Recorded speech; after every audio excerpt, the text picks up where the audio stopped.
അപകടം നടന്ന BJ medical കോളേജിലെ ഹോസ്റ്റലിനുള്ളിലെ ദൃശ്യങ്ങളാണ് പ്രേക്ഷകർ കാണുന്നത്. അപകടത്തിനു ശേഷം ഹോസ്റ്റലിന്റെ അവസ്ഥയാണ്. അതായത് അവരുടെ മെസ് ഹാൾ പ്രവർത്തിച്ചിരുന്ന അവിടെ ഭക്ഷണം വിളമ്പി വെച്ച് കഴിക്കുന്ന ലഞ്ച് ബ്രേക്ക് ടൈം ആയിരുന്നു ഈ അപകടം ഉണ്ടായത്. പാത്രങ്ങളടക്കം ചിതറിക്കിടക്കുന്നത് നമുക്ക് ദൃശ്യങ്ങളിൽ കാണാം. അവിടുത്തെ ജീവനക്കാരടക്കം പരിക്കേറ്റവരിൽ ഉൾപ്പെടുന്നുണ്ട്, ആശുപത്രിയിൽ ഉണ്ട്. ഇതാ നോക്കൂ, പാത്രങ്ങൾ നമുക്ക് കാണാം. ലഞ്ച് ബ്രേക്കിന്റെ സമയം വിദ്യാർത്ഥികൾ ഉച്ചഭക്ഷണം കഴിക്കുന്നതിനായി അവിടേക്ക് എത്തി. ആ ഭക്ഷണം മുഴുമിപ്പിക്കാൻ കഴിയാതെ 3 വിദ്യാർത്ഥികൾ, ഇവിടെ ഈ മെസ് ഹാളിൽ ഉണ്ടായിരുന്ന 3 വിദ്യാർത്ഥികൾ മരിച്ചവരിൽ ഉൾപ്പെടുന്നുണ്ട്. 8 പേരാണ് ഈ കെട്ടിടത്തിൽ ഉണ്ടായിരുന്നവരിൽ മരിച്ചതായി ഇപ്പോൾ ഗുജറാത്ത് പോലീസ് വ്യക്തമാക്കുന്നത്.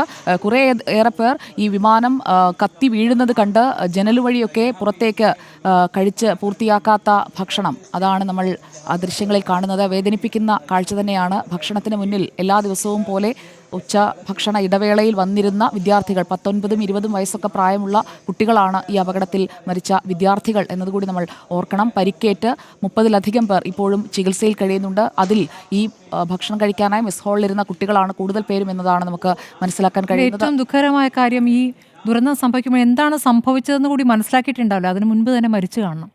അത്രയും പെട്ടെന്നാണല്ലോ അത് സംഭവിച്ചിരിക്കുന്നത്. അവരിന്ന് ഭക്ഷണം കഴിച്ചുകൊണ്ടിരിക്കുമ്പോൾ എന്തോന്ന് വന്ന് വീഴുന്നപ്പോഴേക്കും മരിച്ചു വീഴുകയാണ്.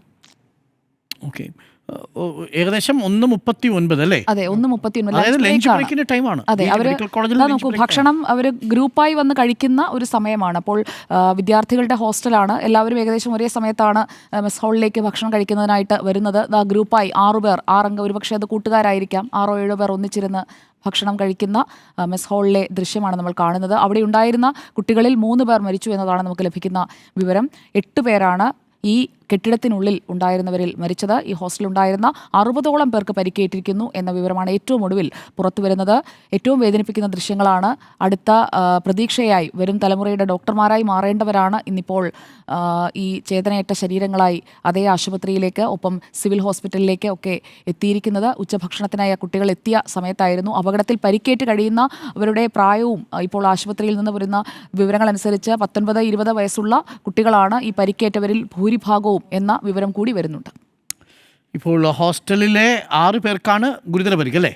അതെ, ICUവിലുള്ളത് 6 പേർ. ICUവിലുള്ളത് 6 പേരാണ്. പ്രേക്ഷകർക്ക് കാണാം, ആ മെസ് ഹാൾ പൂർണ്ണമായിട്ടും തകർന്നിരിക്കുന്നു അല്ലേ സ്മൃതി? അടുക്കളയും തകർന്നിട്ടുണ്ട്. അടുക്കള ഭാഗമാണ് പൂർണ്ണമായും. അടുക്കള ഭാഗത്തേക്കാണ് ഇടിഞ്ഞു വീണത്. മെസ് ഹാളിൽ ഉണ്ടായിരുന്നവർക്ക് പരിക്കേറ്റിരിക്കുന്നു, 3 പേർ മരിച്ചു. ഇത് മെസ് ഹാളിന്റെ ഉൾഭാഗമാണ്. മെസ് ഹാളിന്റെ സ്റ്റോർ റൂമും കിച്ചൺ ഭാഗവുമാണ് പ്രേക്ഷകർ കാണുന്നത്. അവിടേക്കാണ് ഇടിച്ചു കയറിയിരിക്കുന്നത്. വിമാനത്തിന്റെ പുറകിലത്തെ ഭാഗം, ടെയിലിന്റെ വന്ന് പൂർണ്ണമായിട്ടും ഇടിച്ചു കയറിയ ഭാഗമാണ് അവിടെ കാണാം.